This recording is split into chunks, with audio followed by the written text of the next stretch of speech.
Hey everybody, welcome back to the channel. Now in my previous video of the HONOR Magic7 Pro, I talk a little bit about, Magic OS 9. I talk a bit about how it performed on the daily, and I very briefly touched on the cameras of the device. So this actually got a couple of comments in my videos asking like, is the cameras actually useful, or is it really just all about that 200 megapixel zoom? Now, to be honest with you, this phone has a very strong set of sensors at the back, and in today's video, we're going to take a deep dive and check out the photography experience of the HONOR Magic7 Pro. So sit back, relax, and let's take a look at what the device can actually do.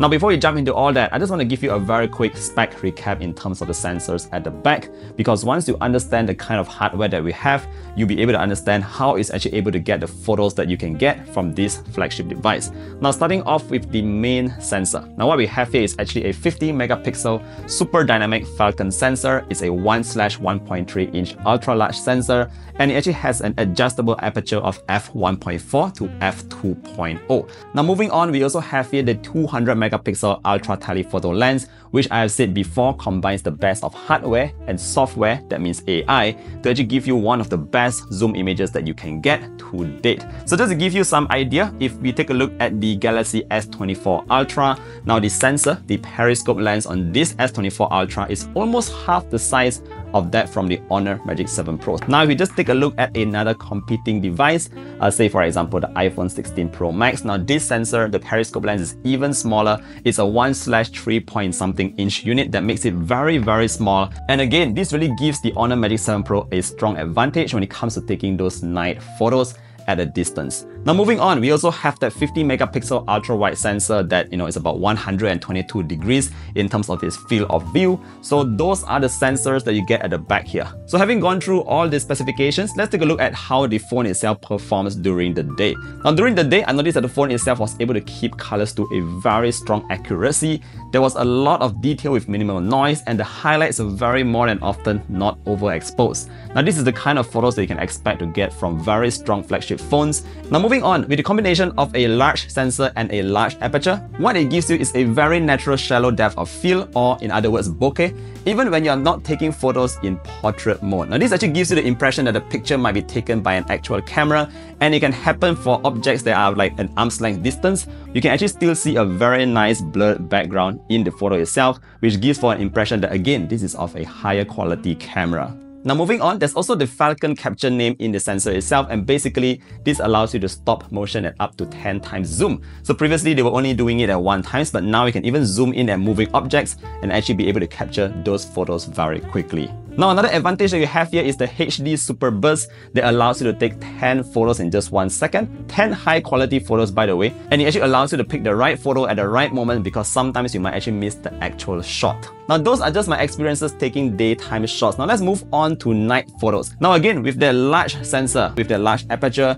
you are actually able to pull in a lot of light. Now, this shows in all the pictures that I've taken at night, because we can get very sharp images, and the phone itself is able to brighten a very dark scene with minimal noise. Now, there's also one really cool feature about taking night photos that I did not mention in all my previous videos, and that's actually you have the starburst effect.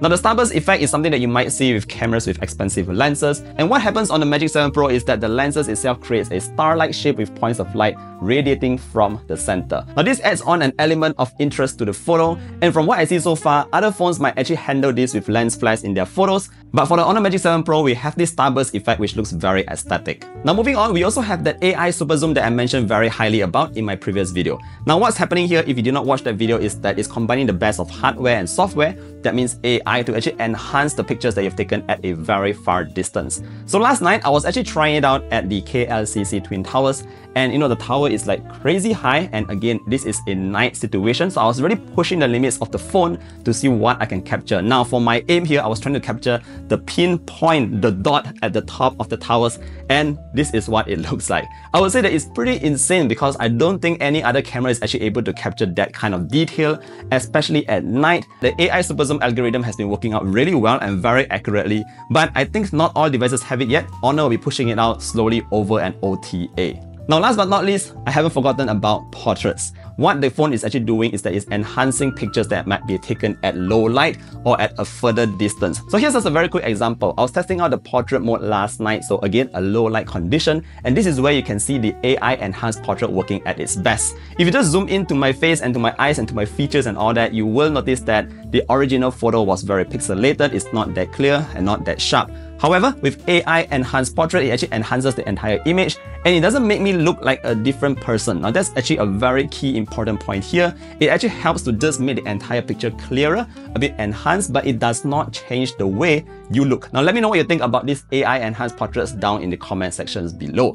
So yeah, that's basically my entire photography experience in a nutshell from the HONOR Magic 7 Pro. Not only is it providing you with one of the strongest hardwares in terms of those sensors at the back, and I've always said this, your best camera is the camera that you carry around all the time. Now, if you combine that with the power of AI with those enhancements features, you're actually able to get a lot of good photos in all kinds of different environments and conditions. I think this is one of the strongest cameras that we are seeing in 2025. Let me know what you think down in the comment section below. Again, I'd love to hear your thoughts. If you want to find out more about how the phone works as well as Magic OS, again, do check out my previous videos. Thank you for watching this video all the way to the end. Don't forget to drop a like and sub to the channel if you want to see more content like this. And I look forward to seeing you guys in the next one. Do take care, stay safe, and bye-bye.